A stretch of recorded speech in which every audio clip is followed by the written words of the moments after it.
Falling Waters Ultra today down in New River Gorge, West Virginia. Finished first overall in the 50K. So I'm bringing home some hardware from By God, West Virginia. My time was 4 hours, 56 minutes, and some odd seconds. I think like 24 officially. I don't know. I took a picture of the results, but I don't remember exactly what they were. I left a lot of time on the course today, which I'll get into. I mean, 4:56 is still pretty damn good for a 50K, and I know people will be proud of that, but I don't know. I just know personally I left a lot of time out there, but it is what it is. It's about 4 hours away from home. I drove down last night and stayed in Mount Joy, I think is what it was, which is a 4 hour, 20-minute drive. So I had 20 minutes to the race, which, whatever. I'd rather drive 20 minutes than 4 hours in the morning, especially because the race started at 7 a.m.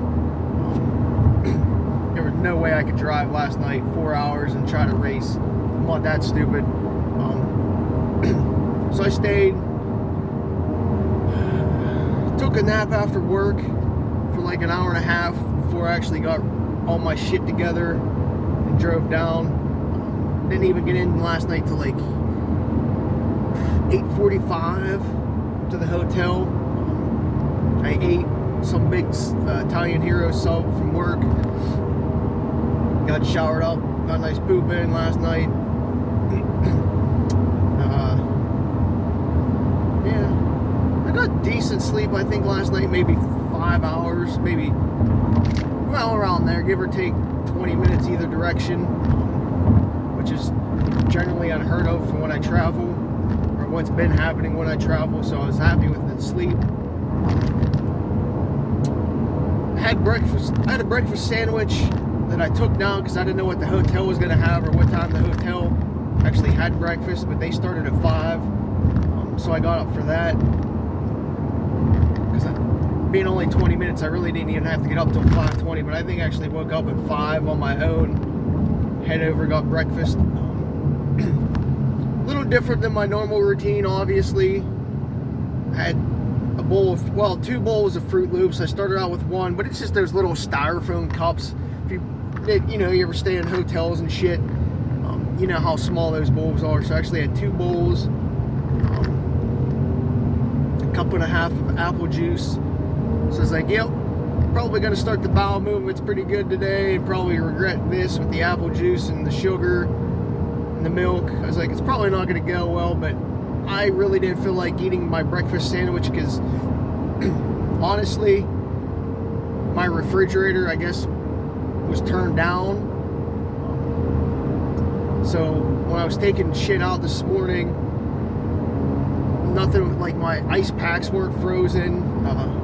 My sandwich was actually like a little bit warm, and my water bottles that I put in there to keep cool overnight were actually just like room temperature. So either the fridge wasn't working or somebody turned it down. I just think the temp in the fridge was turned down. So glad I was able to eat at the hotel a little bit. And then on the way to the race, I had a 6-pack of crackers and a Nugo bar because I needed some calories. I figured if you're running a 50K, get a full stomach, try to get, well, probably 700 calories is probably what it was. You know, I was shooting for 1,000 this morning. The crackers are like 180, 190, and Nugo bars like 250. So that's what, just call that 400 there. And the bowls of cereal were probably another 150 to 200. And the apple juice, and I had some, I have it on the way, drink Prime maybe, little Prime drink and shit like that. So I was trying to eat a little bit heavy. I don't know, like, because the Nugo bar has the protein, which I didn't get from my normal sandwich and shit, but whatever. It was a little confusing getting to the start of the race. I've never been there before at Ace's Adventure Resort, which is a huge place. It's looks really amazing and cool. Spent like a week or so there and try all the different shit that I just saw, like you know, like not zip line. Well, I guess there was some zip lines, but some stuff that you have to have harnesses for, just the water shit. Looked like a really cool place to take a family and have out a little vacation. But I don't know, I got lost a little bit getting up there, weaving in through the place, and some other lady did as well. But we found it. So I didn't really even get there till 6:30ish. Should have been there a quarter after, but whatever. So I did rush a little bit this morning because I had to get my bib and shit, and I actually had to park a little bit farther away, probably a 10th-ish or so away. I ended up talking to somebody right after that, so I rushed to my vehicle about a quarter till to actually change shoes and get my bag and take my pants off and get ready for the actual race, get my water bottles and whatnot. So I was a little behind the 8 ball. What was cool at the start / finish area is they actually had like a big pavilion type thing that everybody had like drop bags and stuff, since people were going to pass it a couple times today, which I'll get to here in a second. So it was nice to have some options.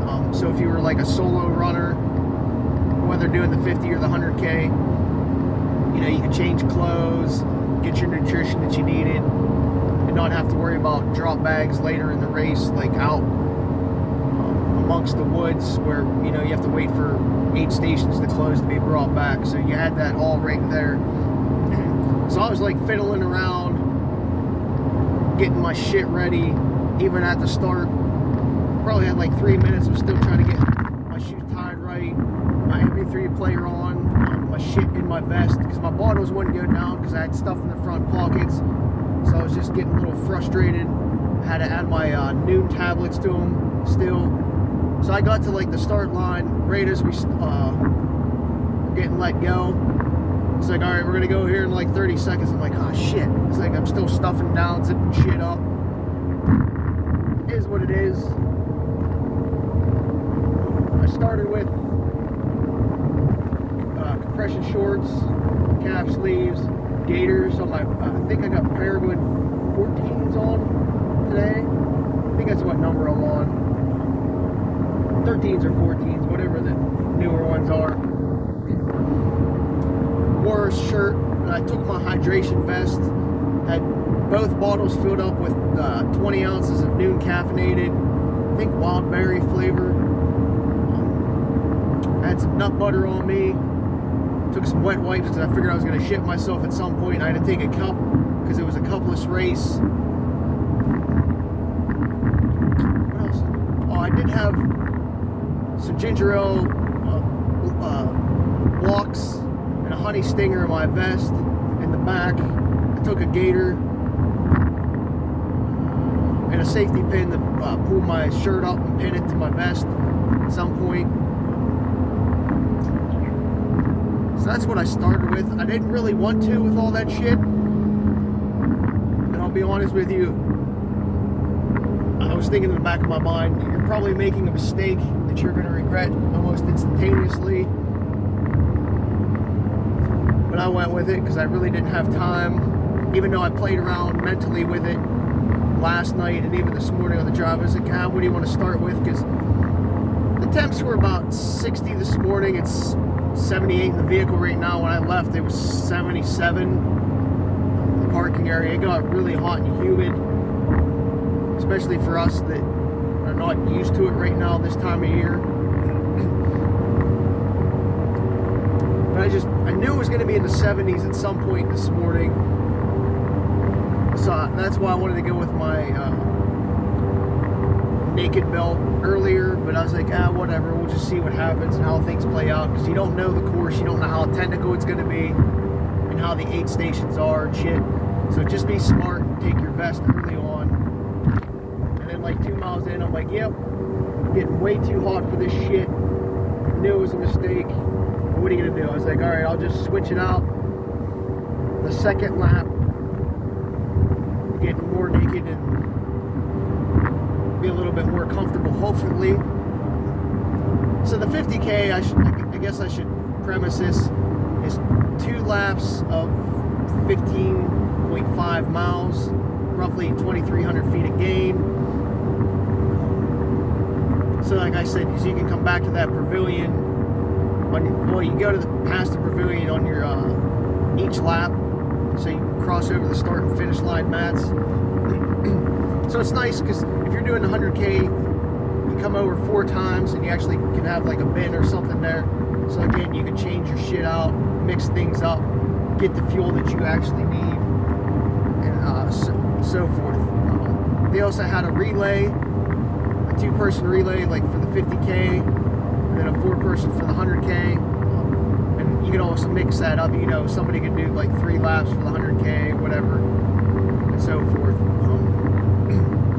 50K only had maybe 40 to 50 people in it, so it was a little bit of a smaller field compared to the like 130, 140 in the 100K, but I was fine with that because this is the first ultra race that I've done since June, which was Laurel Highlands Ultra.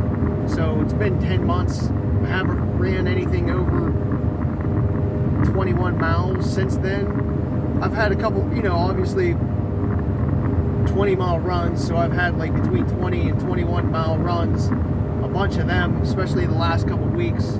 And that 100-mile week that I did, I had 5. So I knew the body could withstand high mileage. It was just going to be how it would actually react in a race scenario when I'm running 31 miles. Would I be able to survive, and would I have any adverse reactions? I was very happy with how I performed today, physically, mentally, yeah, and all that fun shit. So I should premise this as well. Earlier in the week I got poison ivy,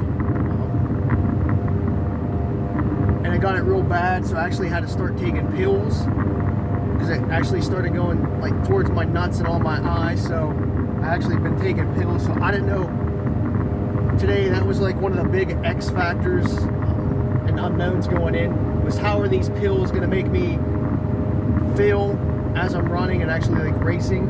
I know the last couple of days I've been really gassy and have to shit a lot more. Not diarrhea shits, but like just shit a few more times than I normally do. So I was like, all right, so what's gonna happen when I'm racing and burning up fuel quicker? So that was a really good concern today that I had, and obviously most people would legitimately call that a concern.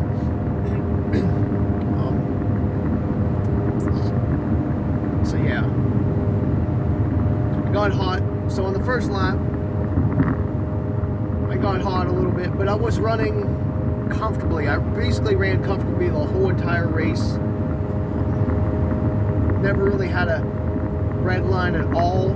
Very thankful for that. I know there was a couple guys when I was scouting this week in the 50K that if they had their A game would give me trouble. Luckily, I didn't get pushed at all during the race.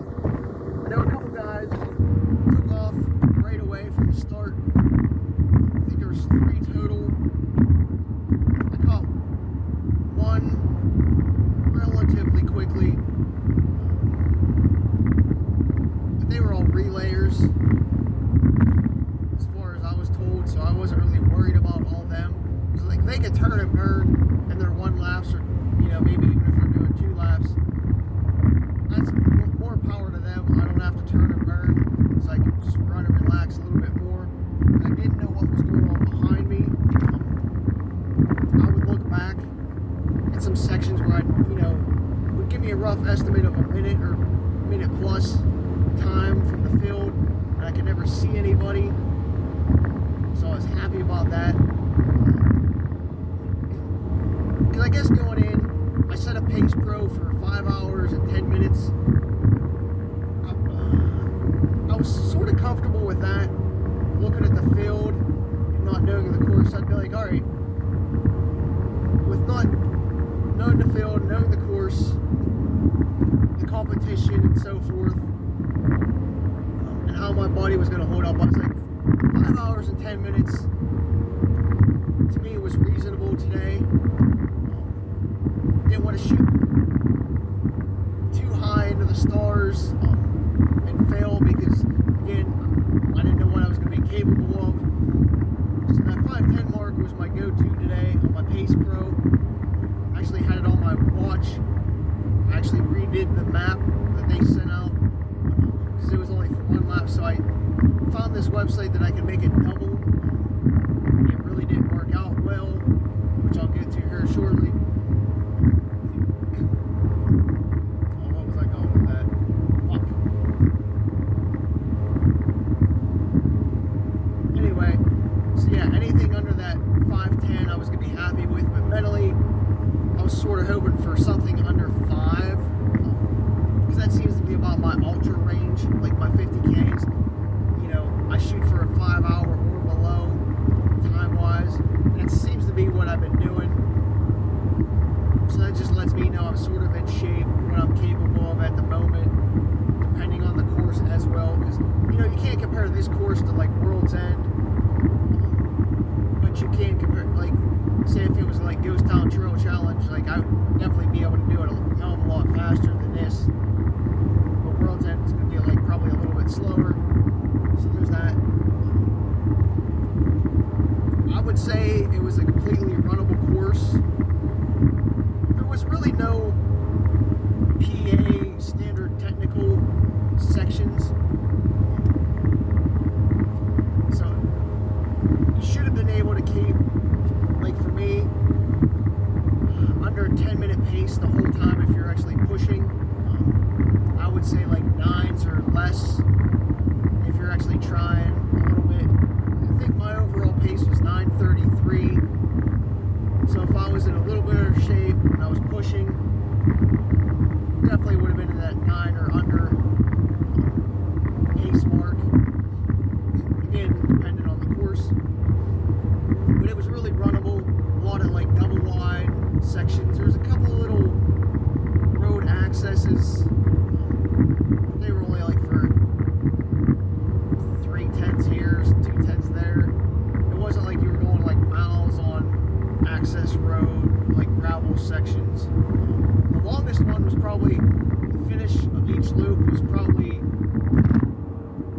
4-ish tenths after you pop out of the woods to the finish line / next loop area, which isn't a lot. Plus it's nice because you're running past like the parking and like the people camping, so they can see people coming in, so it gives a good view. I don't know how many people are actually watching right now, but there is that option for them to do that, just to pass people. You can see people coming in a little bit better that way. There was a little bit of a logging sections around mile 10. You can tell they were doing some like logging work. The hardest part was like what they call the scramble, which was probably, I don't know what mile it was, maybe 11-ish. 11 or, yeah, I was, it was after the second water stop. So we're just going to call it 11. The hell with it, wherever it may be.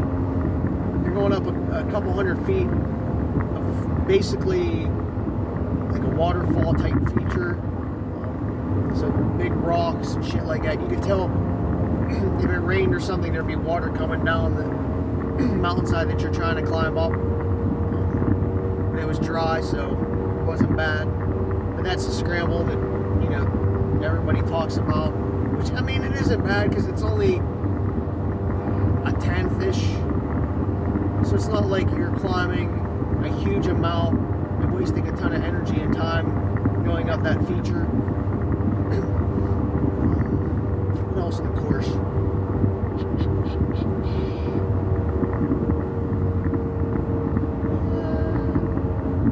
Alright, so there's 2 water stops. I'm going to jump around a little bit. Bear with me as things come to my mind.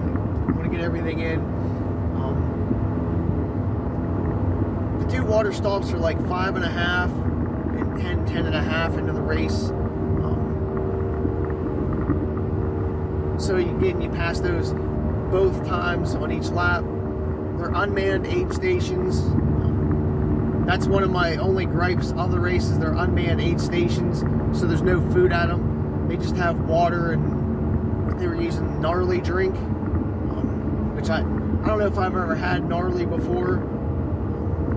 But the first lap I didn't take any of it because I had 2 20-ounce bottles. And earlier in the race, you know, I don't usually drink nothing between, well, probably not before 10 miles, but today I started a little bit earlier trying to just stay hydrated a little bit more. So probably 4 or 5 miles in is when I started trying to drink and force myself into having more, which I would say probably paid off in the long run instead of waiting till mile 10. But the second lap, I definitely stopped and took a couple cupfuls at both aid stations and the gnarly stuff.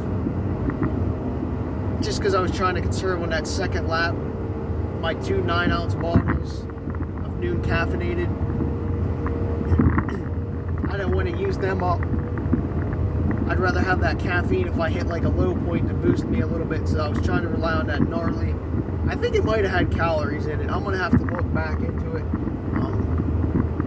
So we'll see. So on the first loop, after the first aid station, there's a little bit of a downhill. Really the steepest part of the whole race, like where you're running down. It's a little bit technical. You can see some of the dirt being washed off the rocks and shit. So I did take my time on that, not trying to trip. And then it like levels out. You're running around like basically a hillside.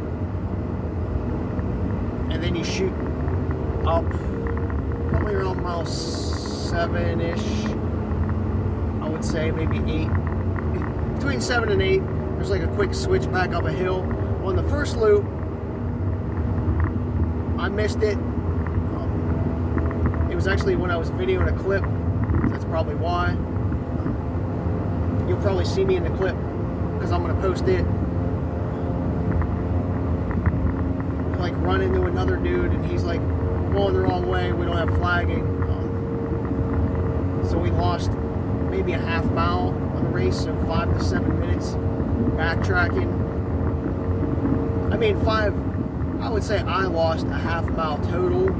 I don't know how much he missed because he said he went down to the next 2 intersections and didn't see flagging. So he went a lot further than I did. But thankfully, he was already coming back because it would have taken me a couple more minutes to realize I was going the wrong way. So he saved a lot of time today for me in aggravation because I just would have been really pissed off missing it. But it was my own mistake. And I know on the second lap, they actually had some more flags down there like telling us to go that was the wrong way to go. Again, I probably wouldn't have missed it if I wasn't video clipping, but I think they also added a couple more trail markers down there after we came through because we saw the one guy. I think they fixed it real quick. I could be wrong, but I don't remember the weight X's that they had that tell us that's the wrong way on the first loop because we didn't see them when we came back. Again, I could be wrong. My throat's a little dry, so I gotta keep taking drinks here. So that did aggravate me because at the time I was 3rd overall. That's including the relay. And me and that dude dropped to 4th and 5th. Some guy, when we actually went up the switchback, was standing on this one overlook. He's like, "Oh, you guys are 4th and 5th," and we're like, "Fuck!" So we only lost 2 spots. Took us about a mile to catch up to the one guy, and we ended up catching both. I can't remember when. I would say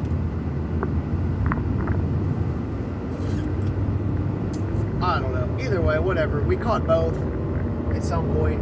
At least I remember passing both back up. I'm not sure which one was. It had to be the one guy because he's wearing headphones and stuff. And I remember the guy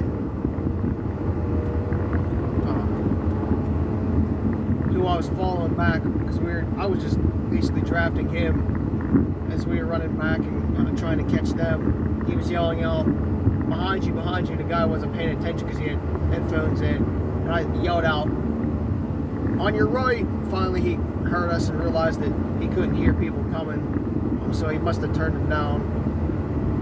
Me and him went back and forth a few times in the race after that. Then a couple more miles later, we cut the other guy, but that was not before going back and forth with that first guy, but got ahead of him. Was running pretty good. Then we hit the creek section where I did splash off a little bit, but not as much as I did on the second loop. But it's nice. There was a couple like waterfall features. I guess that's why they call it Falling Waters, because there's some nice waterfall features on the course that you can see every lap. So, but I did wash myself a little bit just to cool myself down, and I'll tell you what, it felt amazing both laps. But I got ahead of I moved back in the fourth, and then there was where the second aid station was at like 10.5 range. I actually went to the bathroom there. They actually had like nice bathrooms that they were building, but one was already open. So I went in there real quick, and then fifth passed me up. She's a 100K solo guy, so we were talking. We weren't really worried about each other. We were just gonna, let each other do our thing. Because if you're not in the same race, there's no point in worrying about each other. I passed him back up after I came out of the bathroom. And this was like right before the scramble. I actually missed another turn. I was going out here, I realized it because he started yelling at me. It was actually like a dead end anyhow. It was at another waterfall, which I actually took a picture of on the second lap because I felt comfortable enough where I had a little bit of time to piss with. So I went out there and took a picture. It's only maybe a 20-30 yard deviation before hitting the scramble back up. But then after we did the scramble on the first loop, I just basically paced off of him and tried to stay within myself the rest of that first loop and learn the course so I didn't make any more mistakes, because that's what I was sort of worried about. I was like, don't get aggravated right now, push yourself, get ahead of this guy. You're not in the same race, because if you get ahead of him, you're going to push yourself a little bit more. You're probably going to redline, burn up calories that you don't have, and so forth. Just hang back and follow him, learn the course, and then do your thing on the second lap. And that's what I did. So the last 4 miles, I just hung back behind him. I didn't draft him. I just stayed back with it, I don't know, within 10 yards. I don't know if he was annoyed or not, but he didn't say anything because he was listening to music, so there's that. We just ran around. We finally caught the other guy and passed him up with like 2 miles-ish, 2.5 to go on the first loop. So it was the end of the first loop. There was 2 relayers ahead of me. I'm not sure which races they were in, if they were in the same one or whatever. The 100K solo guy in front of me, and then there was me, and then like a minute back was another relayer. So I didn't care to be the first one through both laps. I had no desire to do that. I just wanted to win the race. What else happened? There is a couple cool bridges that you do run across. There's like a little lily pad that you do step across around. It looks like a beaver dam or something. So there is a little bit of a different water features here and there. You do cross a creek like 3 times. I did take advantage of that on each loop. And then with like, we'll say 2 miles left, it does become a little bit easier and runnable again. There's a little bit of a grass section at some point. It just has like a mower, like a push mower trim trail through. Before you do that like last mile and a half, it's like a little bit of a rolling hill till you hit the gravel to come into this finish line, start line area. So before the start of the second lap, again, I wasn't rushing. I wasn't trying to go. I mean, I was going for time, but I wasn't worrying myself hugely about time right now, because I just figured if stay within myself. If somebody does come in, it's a 50K solo person, you know, I have enough energy and I've been holding back enough where I can just turn and burn if need be and jump back up in front. So that was sort of the plan. But as I came into the aid station, like, oh, you need anything? I was like, yeah, I need to get naked. I'll be back. So I went over to my picnic table that I had my bag at, took off my shirt, took my vest off, took off my shirt and shit. The one guy that we call, like I don't know what I guess we call him Sasquatch because he's like a real big, tall dude with like big ass feet. Came over and was asking me some stuff. I was doing all right, what I needed and stuff. I was like, yeah, I'm good. I just need to switch out some shit. So I put my waist belt on, my naked waist belt, and put my 2 9-ounce bottles in, because before the start of the race, I actually put my noon in them, like pre-prep, because I was like, we'll see what happens if I have to switch. I'd rather not waste time throwing noon tablets in, so I'll just do it now. If I waste them, I waste it. So it was sort of a quicker transition than I was expecting, and I knew what I needed to do, what I was going to do, so I could get in and get out a little bit quicker. But I did have to transfer shit from my vest to my naked waist belt. I took my nut butter with me, my wet wipes, a baggie. What else did I throw in? Oh, my cup, because I was planning on using the 2 water stops on the way back, or on the second loop, to stay hydrated. I actually put my phone on my hip in my 2XU compression shorts that has a pocket. I've never done that yet for a race, but I think I'm going to utilize it a little bit more going forward, because it just frees up some space in my naked belt for other things. And as long as I'm not an idiot setting in creeks, which, let's be honest, it probably will happen, I won't ruin my phone. In the first loop, I didn't eat anything because I was expecting some food at the aid stations. I know they said water drops only, but in my mind there was still going to be food at them. I was thinking like just no drop bags is what they meant.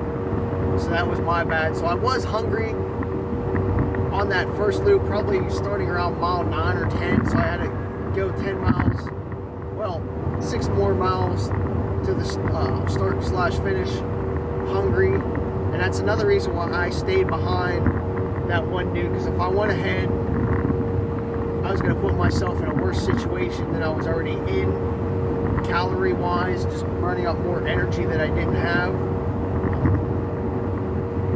So that was another smart thing. And I really didn't eat anything in transition either, to be honest with you. I took 2 cups of ginger ale, and my hands were shaking a little bit. And that guy was like, Sasquatch guy, was like, you need like nutrition's down a little bit, because he saw me shaking. I was like, it's just adrenaline. I need to get going. That's what it's from. So I lied a little bit. I grabbed 2 pieces of watermelon, and I put probably about a sandwich size PB&J in my bag. They had it cut up in little sections, and I put basically 1 sandwich in, I think an Oreo 2 maybe, and then 2 little pieces of like a burrito with looked like Nutella in it, just so I could, you know, snack on the way and have some calories and just get going again. And they're like, oh, grazing. I'm like, yeah, this is a PA thing where we just throw shit in baggies. So we can get in and get out. So that's what I did. I did eat the watermelon on my way out in that first like mile. I was actually talking with some other guy that was running. He was a relayer too. So I was just bullshitting with him while I was eating, and then as soon as I got done eating, which was like a mile, maybe a mile and a half in, I ditched the rinds and then took off. He didn't care because he knew what I was doing.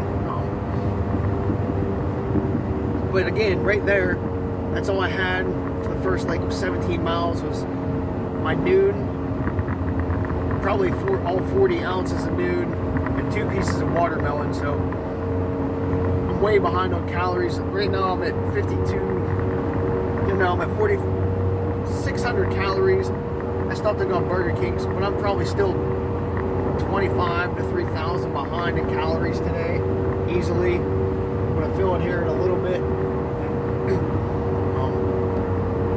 So that was a little bit of a concern on the second loop, what my stomach and body was going to do behind on nutrition. So that's why I think that gnarly may have had calories in it, like a Tailwind, but I don't know.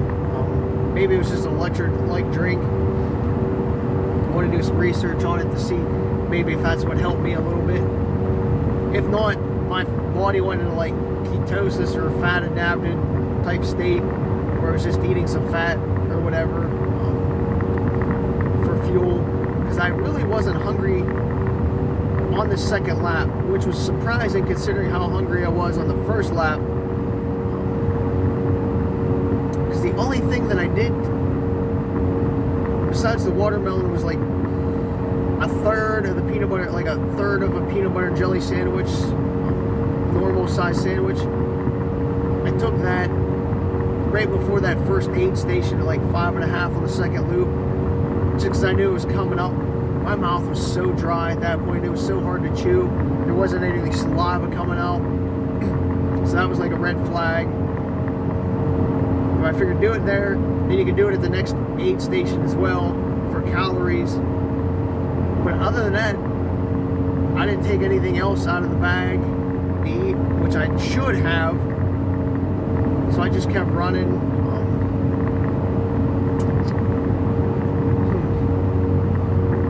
Somehow made it. But a couple tenths before that switchback that I missed on the first loop, I looked down the gorge at the river real quick. I looked back, took a couple more steps, and I hit a fucking rock, like right now. Dude, I don't know how I missed it, but I hit it square dead on with my right foot, and like every freaking toe on that right foot. As soon as I hit it, this is the way I described it like the other people. I was definitely in the air for a good second or two, flying through the air. It was like slow motion. I'm like, fuck, this is happening right now. And the way my body was twisting from the way I hit the rock, I was like, oh, this isn't gonna be good. And I couldn't even like brace myself. I tried to, because usually when you fall forward, especially, like your hands go out. Well, my left hand went out, but somehow my body twisted, and I ended up landing, as you see there, on my right arm. It actually looks like stitches, that scrape that I got. Like that took like the full brunt, plus my knees all scraped up. So I got lucky, I think, but I'm lucky I didn't break my arm, because that took such a good impact at the time. My watch was actually on my other arm. I just switched it for the ride home. The air off my wrist, so that's why it's there. But either way, whatever. It hurt. My foot hurt so bad. I thought actually my toes were broke. At least 3 of them. Like my big toe and the next 2 down. I honestly thought they were broke, and I thought I was going to need stitches in my knee. I was like, oh, this looks so horrible. And there was so much pain real quick. I was like, well, get up, just start moving. Don't stiffen up, just let the adrenaline go, and then once the adrenaline goes off, then worry about it. So that's what I did. Thankfully, that might have been the smarter move at the time, instead of letting like the pain actually like take over. My foot still hurts now, and it still hurt the rest of the race. So like the last, 9 miles of the race, my foot hurt, but it nearly wasn't as bad a couple of tenths later, or even a half mile later after falling. Like the numbness, and like, you know how you get that, just how you hit your foot on anything, like that numbness that goes all over your foot. It sort of went away, but it was still there, and I knew there was something wrong. I was just hoping the toes weren't broke, but I figured I was going to have probably some blisters under my toenails, or blisters on my foot, because I just felt it, that it was off a little bit, and it did make my foot a little bit heavier the rest of the race. Probably also because on my knee I couldn't bend it as much, probably pick up as much top end speed the rest of the race. And if you look at my pace, it did drop, I would say probably significantly, probably 20 seconds a lap at least, just guesstimating. It could be even 30 or 40 or a minute the second half of the race compared to the first, even though that was sort of the plan on my Pace Pro as well, was to start faster than the second half, because I just figured I was going to slow down that second half, whereas Pace Pro always wants you to do like negative splits. I'm like, no, we're going to do positive splits. So I'm going to be running slower the second half and not the first.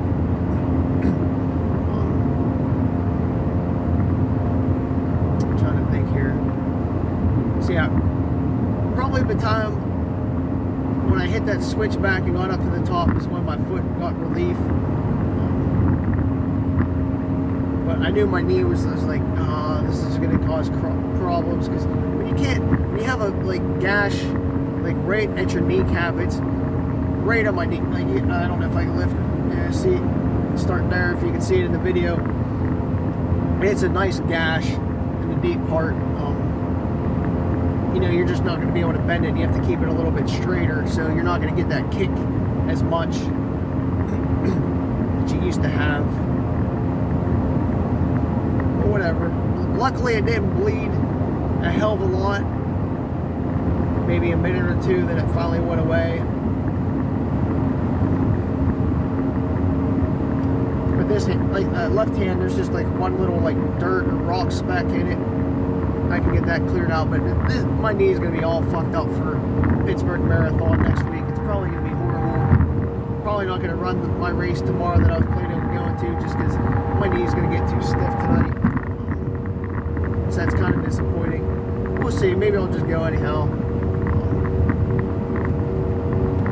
So basically, after I fell, it was more about survival than speed. I knew I had plenty of time to piss with to get under that 5 hour, 5:10 mark that I wanted, because I came in 2:17, 2:20, I think, the first lap, roughly, or maybe, because I think I left at 2:23, seems to ring a bell. So I knew I had time, and I had it in me the way I felt leaving, and I figured if nobody was coming in by the time I left the aid station or the start finish line, I could probably put down the same kind of effort the second half and stay ahead of people. But again, you never know what happens. So from there, it was just running, trying to stay within myself, not burn myself up, not fall again. So I was a little bit more, I don't want to say a little bit, I'm probably way more cautious than I was before I fell. And then was worried a little bit what was happening behind me. I was like, all right, who's doing positive splits? It's finally going to catch me when I'm walking up some of these hills that I just busted ass up the first lap. But thankfully nobody came in sight, and nobody came up on me at all the second lap, competition-wise. I know there's one woman hiking, and I started passing people maybe 11-ish, 12-ish on the second lap. Passed like 5 people, maybe 6. There was nobody coming behind me, even though the second lap I did stop and take some pictures and a couple more clips. I actually was actively taking some more pictures and clips the second lap, so I was wasting a hell of a lot of time stopping and going, you know, losing that momentum. I knew that is what it is. I sort of planned for that, and you sort of expect that from me as well.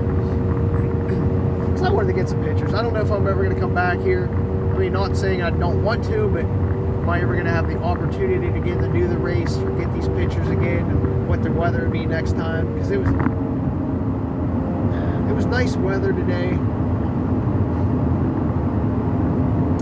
So I just kept looking back at some sections, and even on that scramble. When I was on the scramble the second time,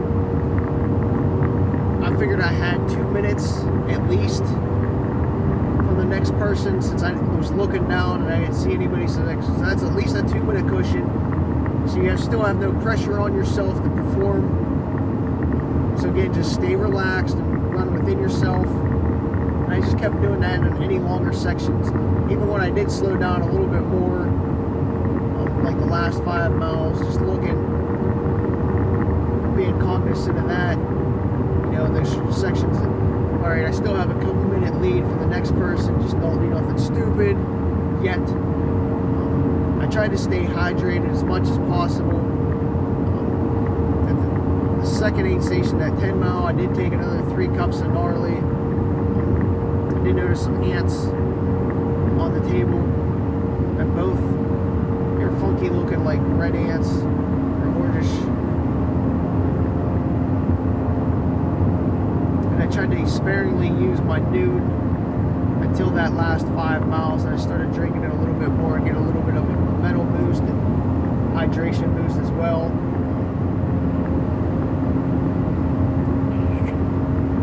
And then on the first lap, I did save a turtle. There's like a box turtle or wood turtle or something on the trail, like right in the middle of the trail. He had his head, he had his whole body inside his shell, so I don't know if somebody stepped on him or he heard the vibrations. But I did stop real quick, moved him off the trail, so hopefully he made it. Nobody hurt him. So I did my good deed of the day. There's a few butterflies on the trail or on the course today, just flying by. That was about it for wildlife. Did swallow 3 bugs. That sucked. So it made my throat a little bit scratchy. I don't know if I swallowed them all. I know I got like 2 out. I don't know if one actually made it down to my stomach. Whatever. So as the miles ticked on, I did get a little bit more confident in the last couple miles. I sort of knew I had it, but I didn't want to be too confident and cocky, blow up, or have something happen where I can't finish, because I was waiting for my stomach to turn or my body to just fade, because again, I haven't ran this far since June, so I didn't know what to expect, and I was always waiting for that wall to hit me, just knock my ass out of the race, and hit those low points like I usually do at a 50K. This never came today. When I came in, there was very little fanfare when I came in. I don't think anybody was really expecting me to come in yet, or just nobody was really paying attention to the people coming in. They just were assuming maybe they were just relays or whatnot, or the 100Ks. So I didn't really get much fanfare coming in, but oh well, used to it. Did get a cool kick-ass plaque It is freaking huge, man. I wish I could show you, but it's in my back seat. They gave me a medal as well. I guess all finishers get a medal or something. And then I got a mug. I think that might be for age groups or something. So I'm taking those some really nice freaking hardware. Oh, if I can reach into my back seat. Don't want to destroy it. But check this big ass thing out. How fucking cool is that?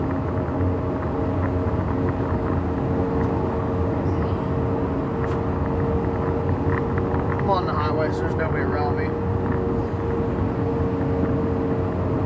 I hung around for maybe an hour and a half after the race. Took a couple pictures of myself, or got them taken of me, I guess I should say. I did shower there. They had showers right there at the finish line. Like, there's shower bathroom facilities right there, so that's kind of cool about the race as well. So you can shower off or cool down and poop at the same time. So that's what I did. Got a nice poop in, and I showered, you know, just to get all that muck and grime off me. There wasn't much from the course because it was pretty dry. There was a couple spots that were mucky, but it wasn't like it was splattering on you. I still didn't really eat anything before I left the race.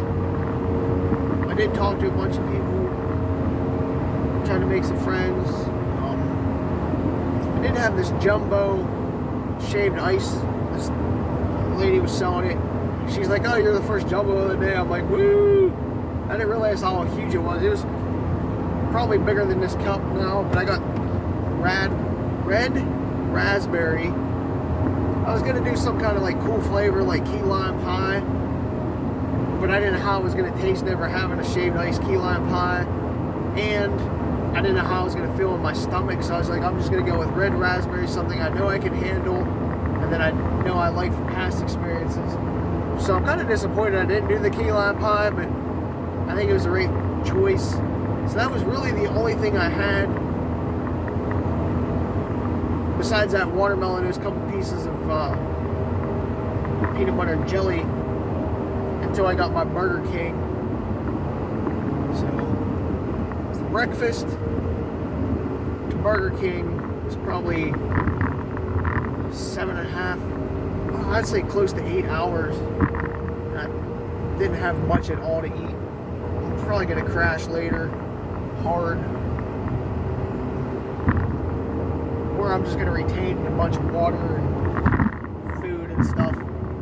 That's probably what I'm doing now. I'm just retaining everything. Body's probably in shutdown mode. I think my piss looked good. It was a little, well, it was a little ginger ale-y. Not dark ginger ale, like light ginger ale. Because I looked when I was pooping to see what it looked like, see how bad I was dehydrated. So it wasn't as bad as I was expecting, but could have been better if I had more food and hydration, planned better. The setup's nice for the start and finish line. Like, people were, you know, everybody can hang out and have some 10 by 10 tents there as well. And then they actually have like a food aid station at that pavilion type deal. And then obviously the shaved ice. And then you can have all your food that you wanted, or your nutrition that you like to have underneath there as well. It seemed like that's what people were doing. They were just using the start and finish for their switch outs, and that seems like everybody was doing. It was doing like the 100K, the relays and shit. It was just fun to watch people come in and go, like switching out the relays, because most of the time when you see relays are, you know, in a big looped course, so you really never get to see like the interaction between the teams as much as you do today. So that was kind of neat to see, like, people cheering each other on, and just like one person switching and, you know, taking off. Just something different. It was a very welcoming atmosphere as well. I felt welcomed. I didn't get to talk to the owner too much because obviously he's busy, but he gave me my award, and then when I left, I thanked him for having it and stuff. I told him I'd try to make it back to another race of his. He does 2 other ones. in the river or something, I think. I don't know what they're actually called. It is kind of hard to get down here with a 4-hour drive. But I could drive for like 2-3 hours up to central PA, do those. So it's just, I guess, a preference, but I like how he runs things, and just seems like a nice dude, so I'm going to maybe try to support him a little bit more if I can, schedule-wise. Again, the volunteers were awesome. The people that were supporting their runners and their teammates, they all seem to be having a good time. Just relax, and again, just a good atmosphere. I did see the medic, so I want to thank the medic. He pucked my toe because the blister on the toe, like kicking it was a huge dot, dude. I mean, it was.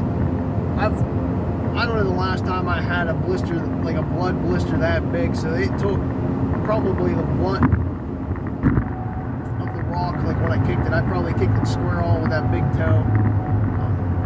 They put some kind of spray on my knee and wrapped it up.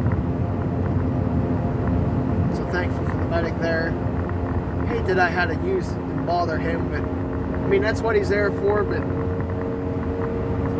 you know what I mean? I hate using resources, because that's just a preference. Like, I'd rather not have fallen or used race resources for me being dumb and falling. But whatever. Thank you for being there, medic.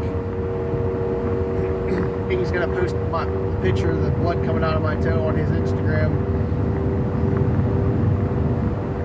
But yeah, I'm trying to think what else. But it did get hot and humid.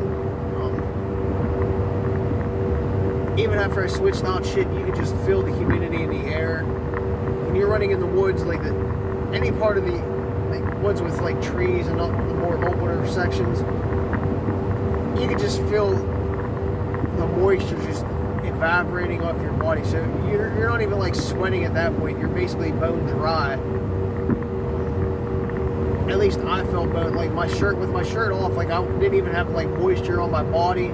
Maybe that was because I just dehydrated, but it just seemed like every time I was sweating and I hit like a woody section, it just sucked all the moisture off my body like instantly. And every time I would take a drink, it just felt like my mouth was dry in those wood sections, because moisture just seemed to like flow off my body more than anything. So I do pity the runners a little bit that are still out there, that, you know, are still running after me, you know, doing multiple laps today, or even the ones still in their first or second lap of the 50K, because that heat was no joke. There was really no clouds today. West Virginia, I know like PA got hit with a rainstorm, but where we're at in West Virginia, we didn't get shit. I'm happy for that, because it would have made it miserable, and, you know, a little bit of a dangerous course, even though it's runnable. That mud that we would have got to run on would have just been slick. Yeah, a lot of people are going to have a rough time, and it seemed after a while, like an hour before I left, we'll say like a half an hour before I left, people were coming in, and you could definitely tell they were hurting from the humidity. It was just sucking it out of them. So I can't imagine those doing 3 or 4 loops today, how they're going to feel by the end. It's going to be a true ultra where nutrition and attrition are going to play a big factor, and then people's just general fitness levels are going to play huge parts of whether they can survive it or not. So we'll see. I hope everybody does well. I hope everybody makes it out safe, doesn't need any IVs at a hospital later or anything like that, stays hydrated. But honestly, I think it's going to be rough for the 100K people. No, I'm just saying that. It's just with the conditions, the humidity, people not being used to it, it's just going to be like death. I'm trying to think what else. I don't know. I just know I took more time on the second loop than I needed, especially splashing water on myself. The one big waterfall / creek crossing, where the photographer was, I definitely dipped my hat in and wasted like 2-3 minutes in there, just cleaning myself and then cooling myself off, and it felt amazing. Water felt really cool and chill. So yeah, that definitely helped, because it kept me cool for another mile. And I noticed early on the second lap, my heart rate was, you know, like 155 maybe most of the first lap, and then after I switched out my gear to the belt, took my shirt off, it was probably like 140, 144 range until after I fell. Then it jumped a little bit more back up. So it definitely helped me maintain a lower body temperature / lower heart rate by switching out my gear. It's just one of those things you learn from experience. You can use in other races.